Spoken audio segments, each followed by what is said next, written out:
The music was loud, the chatter even louder, but my mind was eerily quiet. I should have been having fun. After all, this was my company's year-end party, a night filled with laughter, games, and expensive prizes. Instead, I sat at a table, staring at the man I had loved for 5 years, feeling something inside me crack, something I wasn't sure could ever be repaired. Ryan. My boyfriend. The man I had built my world around.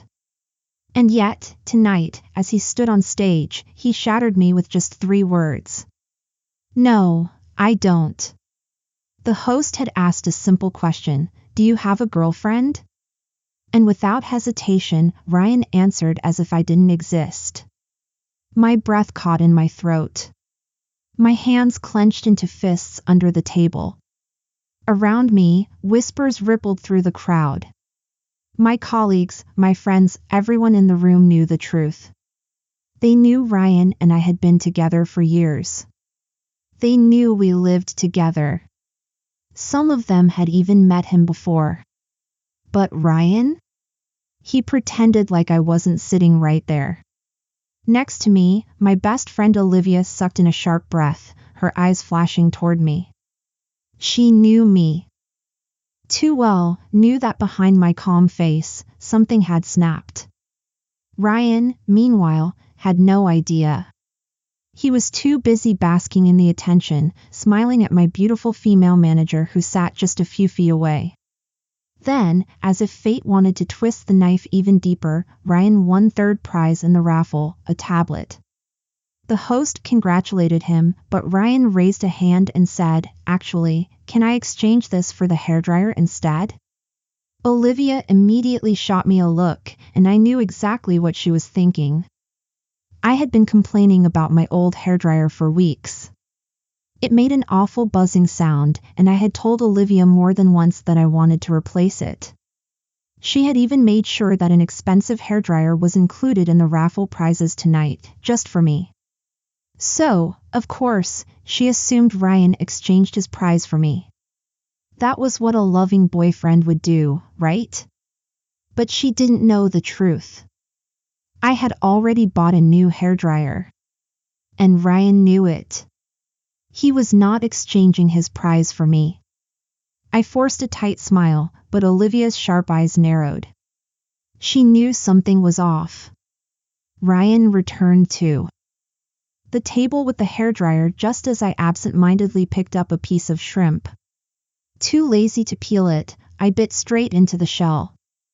That's when Ryan leaned in, his voice laced with irritation. Don't eat like that, he muttered, nudging my elbow. You have no manners at all. Aren't you embarrassed? Look at Olivia. See how she eats shrimp. Learn from her. I froze mid-bite. Slowly, I turned to look at Olivia, who was using a fork and spoon to delicately remove the shrimp meat, placing it neatly on her plate. Ryan's gaze lingered on her, longer than it should have. His admiration was obvious. Before he could shower Olivia with more praise, she suddenly reached over and placed a plate of peeled shrimp in front of me. Peeling shrimp is such a hassle, she said casually. Just eat these. I already peeled them for you. I barely had time to process her kindness before Ryan's voice cut in sharply. No need. She can do it herself. Just eat your own food. He pushed the plate of shrimp back toward Olivia, adding in a voice that was far too gentle, you're too skinny already. You should eat more. Nutritious food. A silence stretched between us. Olivia and I exchanged a glance. I quietly picked up the plate of shrimp and stood. Ryan reached out as if to stop me, but before he could, I said in a soft, measured voice, Olivia is allergic to shrimp. Ryan's hand froze midair. His eyes flickered with something, shock, maybe? Embarrassment? Guilt? Then, as if trying to regain control, he turned to me, snapping, why didn't you say so earlier? Olivia is your manager. She's allergic to shrimp, and you still let her peel them for you? I met his gaze, unflinching. Meanwhile, behind his back, Olivia rolled her eyes so hard they nearly disappeared into her skull. I reached out, gently patting Olivia's hand to calm her down. Ryan, realizing that no one was responding to him, shifted uncomfortably in his seat. Around us, people were watching. Some were amused. Others were pitying. He hated that. By the time the party ended, I felt drained. My colleagues left in groups, laughing and chatting. Olivia and I stood at the entrance, waiting for Ryan to bring the car around. She hesitated, biting her lip. If you have something to say, just say it. I told her. We've been best friends for almost 25 years. What's there to hide? She sighed, then looked me dead in the eye. Your boyfriend, he's not good enough for you. Her words hit me like a punch to the gut. I know you always tell me how great he is, she continued. But tonight, every single thing he said to you felt like he was trying to make you feel small. And then on stage, when he said he didn't have a girlfriend? Emily, that was humiliating. I wanted to argue. Wanted to defend him. But I couldn't. Because Olivia was right. Ryan pulled up in his car. Olivia shot him a cold glare before opening the passenger door for me. But before I could get in, Ryan cleared his throat. Hop in, he said to Olivia. I can drop you off on my way. Her expression darkened instantly. No need, she said, her voice ice cold. I have my own car. Ryan chuckled awkwardly, then suddenly grabbed a bag from the passenger seat and handed it to me. Last time, when you were on the phone with Olivia, you said your hairdryer wasn't working well, he said. Here. Use this one for now. I froze. Olivia's entire body tensed. She was about to explode, but I caught her eye and shook my head slightly. She clenched her jaw, let out a frustrated sigh, and stormed off. Ryan watched her disappear into the distance, looking slightly disappointed. Then, finally, he turned to me, his expression unreadable. You're driving? He asked, frowning. I calmly stepped into the driver's seat. This is my car, Ryan, I reminded him. His jaw tightened. Are you sure you can handle it? If you don't want to ride with me, you can call a cab. Ryan clicked his tongue in annoyance but got into the passenger seat. As I started the car, he muttered, Tomorrow, give this hairdryer to Olivia. She might feel awkward accepting it directly, so just sneak it to her. I gripped the steering wheel tighter. I glanced at Ryan. The way his brows furrowed, the concern in his eyes, it was the same look he used to give me back when he actually cared. But tonight, I felt nothing. Nothing but emptiness. Ryan, I said quietly. What? How long have we been together? He hesitated. Then, with uncertainty in his voice, he answered, For years? I let out a breath. 5 years and 3 months, I corrected. The light ahead turned green. A couple crossed the street, hand in hand. The boy tucked the girl's hand into his coat pocket to keep it warm. Once, Ryan and I had been like that. But those days were gone. Are you tired of me? I asked. Ryan stiffened. Do you want to break up? The question hung in the air between us. He didn't answer. And that silence. It told me everything I needed to know. The drive home was suffocating. The hum of the engine filled the silence between us, but neither of us spoke. Ryan stared out of the window, scrolling through his phone, pretending I wasn't there. but I knew what that silence meant.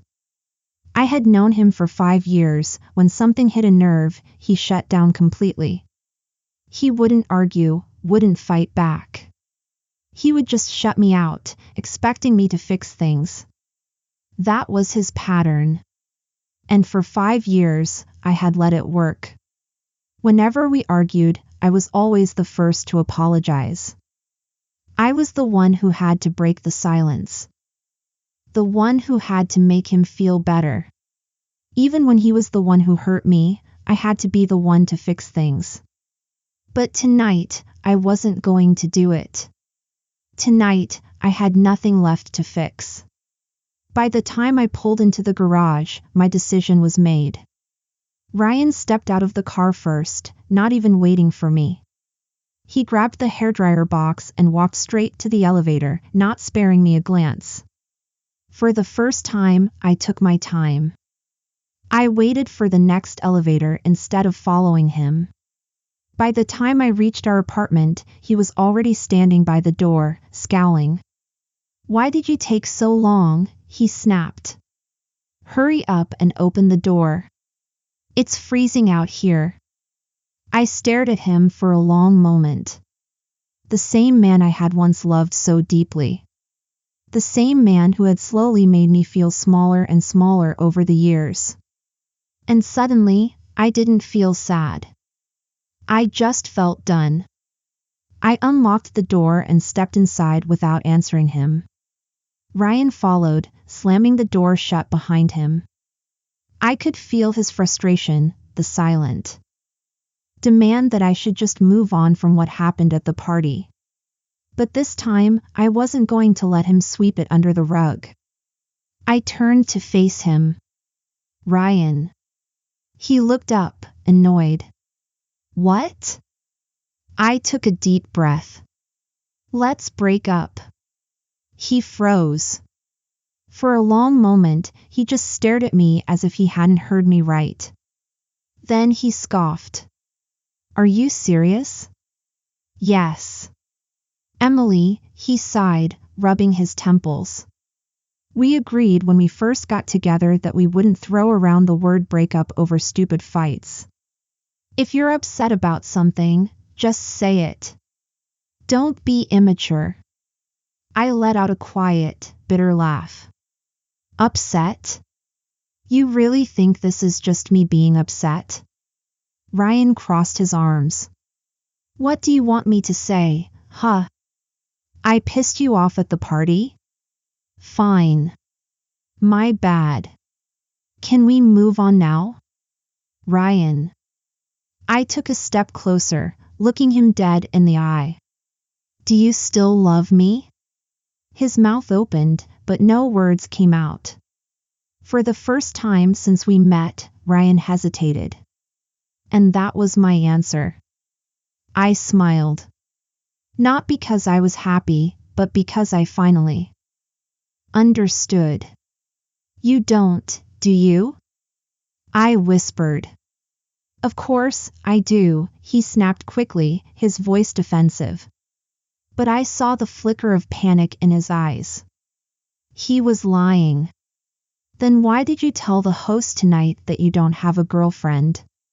His face stiffened.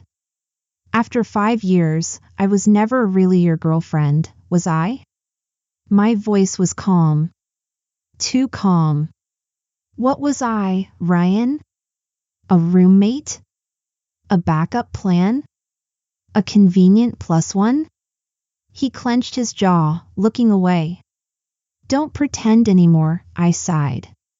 "Your eyes have already moved on to someone else." Ryan's body tensed, but he didn't deny it. He couldn't deny it. Because deep down, we both knew the truth. Ryan had already fallen out of love. And I had spent the last year desperately trying to ignore it. My voice softened. "Ryan, if you really wanted to be with me, you wouldn't be looking at Olivia the way you do." His head snapped toward me, his eyes flashing. "You think I like Olivia?" he scoffed. "That's ridiculous." I tilted my head. Then why do you care so much about her? His mouth opened, but he had no answer. Because the truth was, Ryan had been chasing Olivia for months. It started with little things, texting her about work, checking in on her when she was sick, remembering small details about her life. At first, I had convinced myself I was imagining it. But then he started hesitating before introducing me as his girlfriend. Then he stopped holding my hand in public. Then he stopped looking at me like I was the most important thing in his world. And tonight, he had confirmed it. Let's break up, I repeated, my voice steady. Consider it a proper ending to our 5 years together. Ryan stayed silent. I turned away, walking toward our bedroom. Emily. His voice was quiet. What? I need time to find a new place. Can I stay here for 1 more week? I stopped at the doorway. Of course. 5 years together, and this was how we ended. Not with an apology. Not with a fight. Just a quiet, inevitable goodbye. 1 week, I said. Then you're gone. Ryan nodded stiffly. That night, he moved his things to the couch. That night, I finally had the bed to myself. And for the first time in years, I slept better than I ever had before. The morning after the breakup, I woke up to the sound of my alarm. For a second, everything felt normal. The weight of the blankets, the soft glow of the morning light filtering through the curtains, it all felt the same.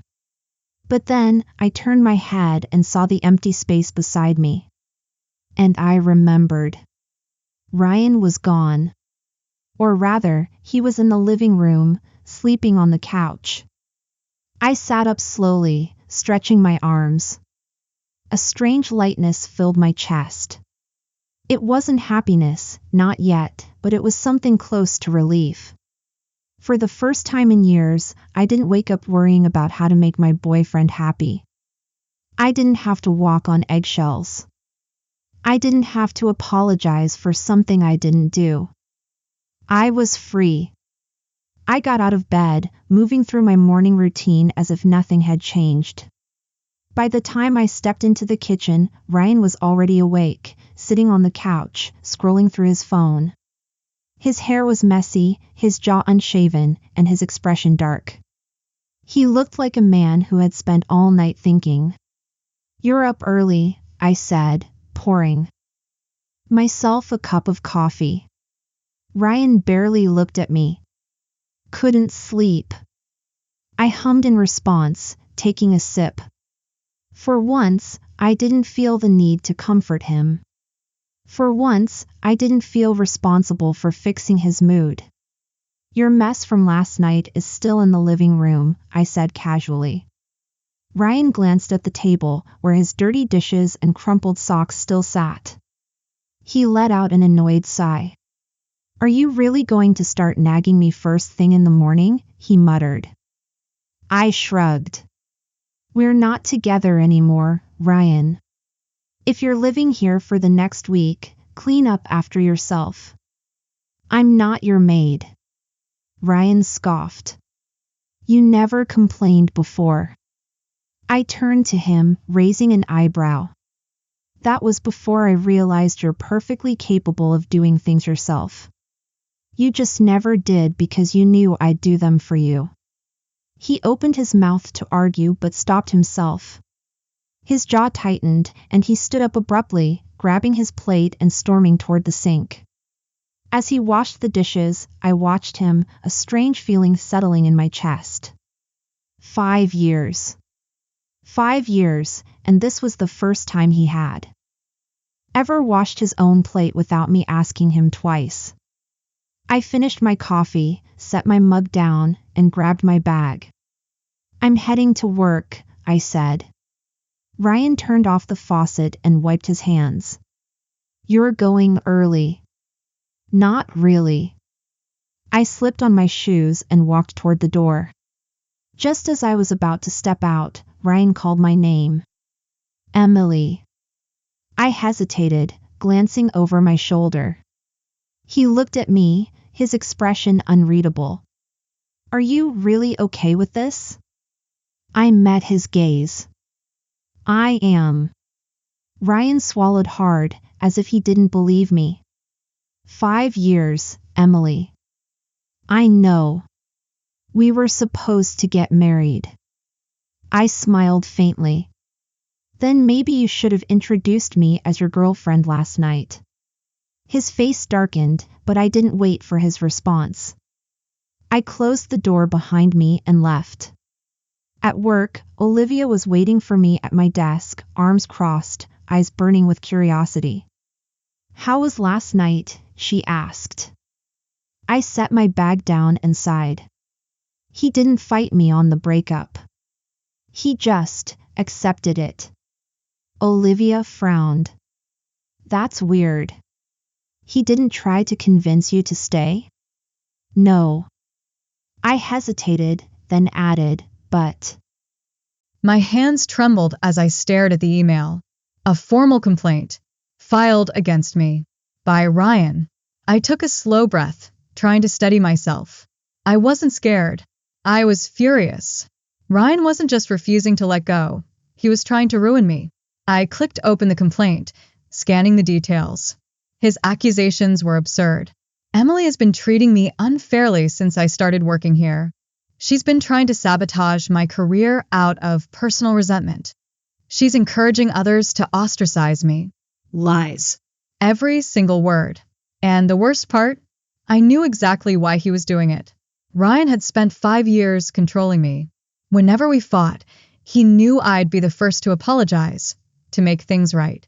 But this time, I had walked away. And that was something he couldn't accept. I clenched my fists, forcing myself to stay calm. I wasn't going to let him manipulate me.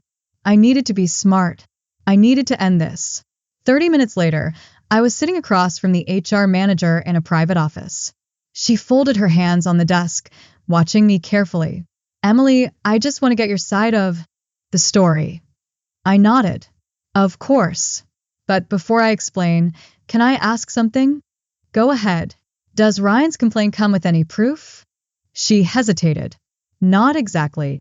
I let out a slow breath. Then I'd like to file my own complaint. Her eyebrows shot up. A complaint against Ryan? Yes. I leaned forward. I believe he's deliberately trying to manipulate the company's policies for personal revenge. I'd also like to request an investigation into his behavior. HR sat back, studying me.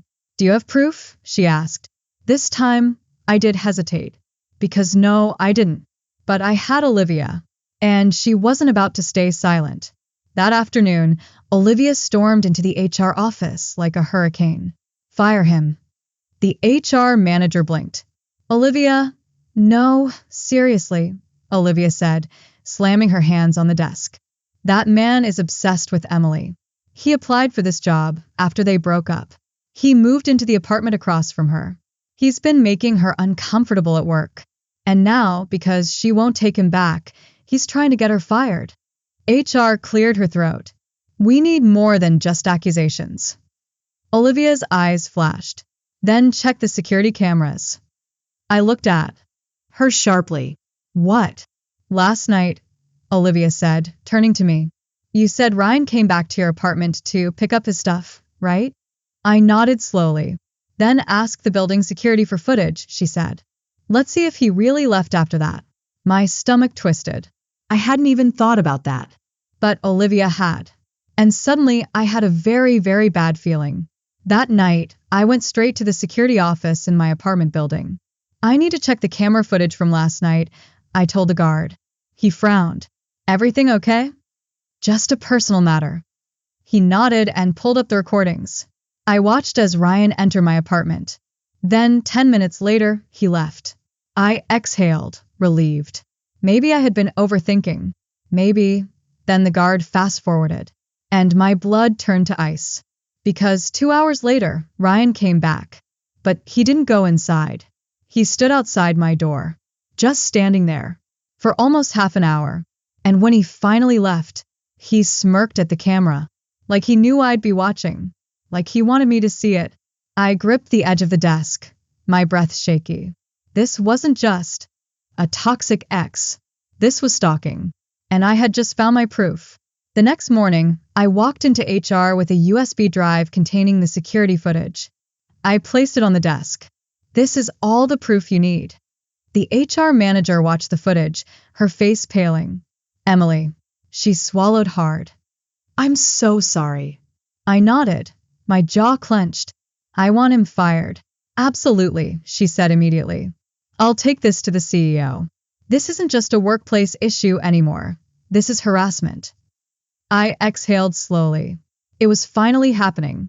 Ryan was about to be removed from my life for good. An hour later, security escorted Ryan out of the building. He didn't fight, didn't yell. He just looked at me, his eyes burning with something unreadable. Then he smirked. You think this is over? He muttered. A chill ran down my spine. But I stood tall. It is for me. And with that, I turned away.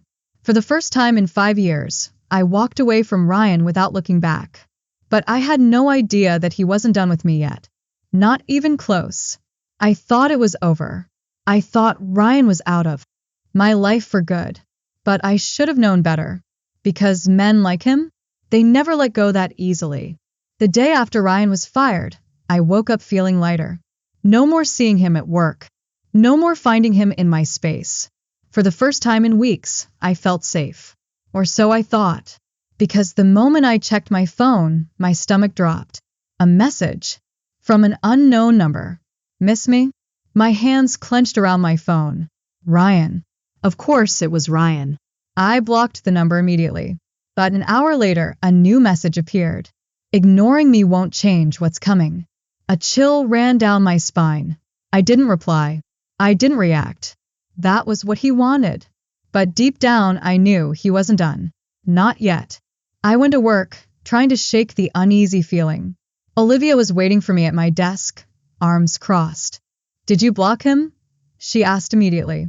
Yeah. But he's still texting from different numbers. She scowled. I swear, this guy doesn't know when to quit. What's he even trying to do? I sighed. I don't know. But I don't care. He's out of my life, and that's all. That matters. Olivia didn't look convinced. Just be careful, she muttered. I nodded. I was being careful.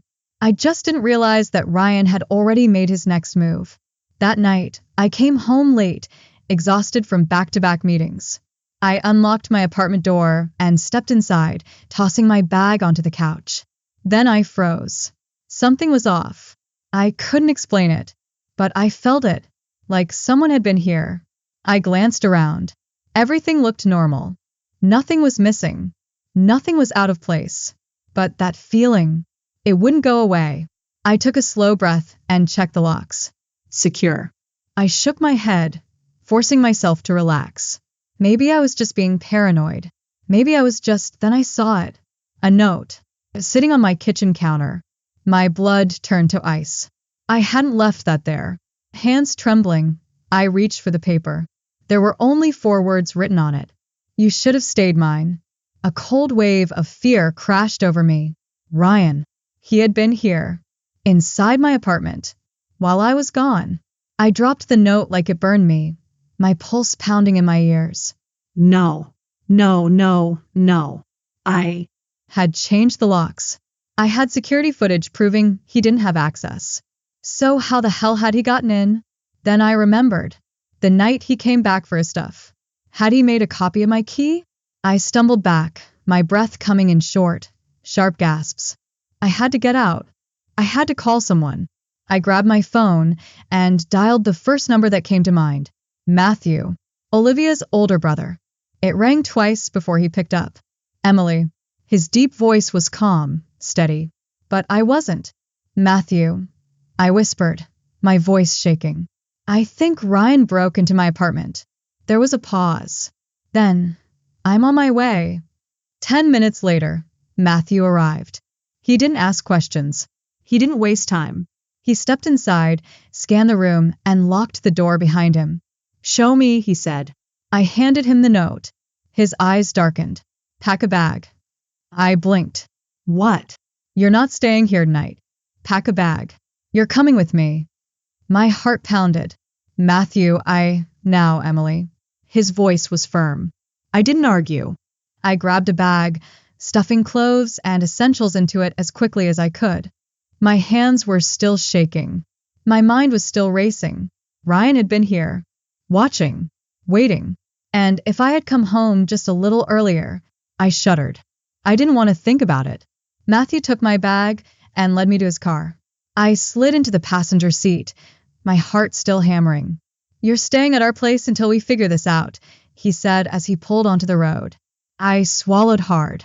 "Matthew, what if?" "He won't get near you," he said, his voice cold. I looked at him. His jaw was clenched, his hands tight on the wheel. I had never seen Matthew angry before. But now? Now, he looked furious. And something told me that Ryan had just made the biggest mistake of his life. I sat in the passenger seat, gripping the strap of my bag so tightly my knuckles turned white. The city lights blurred past the window, but my mind was stuck on one thing. Ryan had been inside my apartment. He had crossed the line again. But this time, I wasn't going to just sit back and take it. I turned to Matthew, who was driving with his jaw clenched, his knuckles white against the steering wheel. He hadn't said much since we left my place, but the tension in his body told me everything. He was angry. No, he was furious. "What are we going to do?" I asked, my voice small. "First, you're staying at our house," Matthew said, his voice controlled but firm. "Second, we're going to make sure Ryan regrets every single thing he's done." I swallowed hard. I knew Matthew was protective, but there was something different in his tone tonight. Something dangerous. When we arrived at the house, Olivia was already waiting by the door. The second she saw me, she rushed over and pulled me into a tight hug. "That psychopath," she started, but then she pulled back and scanned my face. "Are you okay?" I nodded slowly. Matthew, however, wasted no time. He pulled out his phone, his voice low and clipped as he spoke into the receiver. "I need everything you can find on Ryan Jacobs. Addresses, work history, family, everything. I don't care what it takes." I blinked at him. "Matthew, what are you doing?"